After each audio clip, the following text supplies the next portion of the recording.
This is my guide on how I did my US passport renewal during the COVID shutdowns, in which I used the expedited process. This is for my passport book renewal and also applying for a passport ID card. Downloadable passport application forms and renewal forms are available at the travel.gov website. It will also provide you information on how to apply as well as the different passport application fees.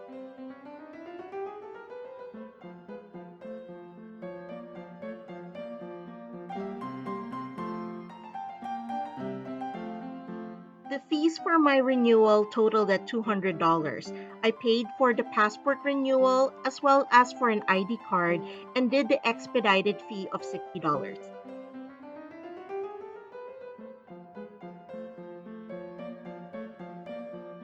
This is the list of items you need to mail out to do your passport renewal.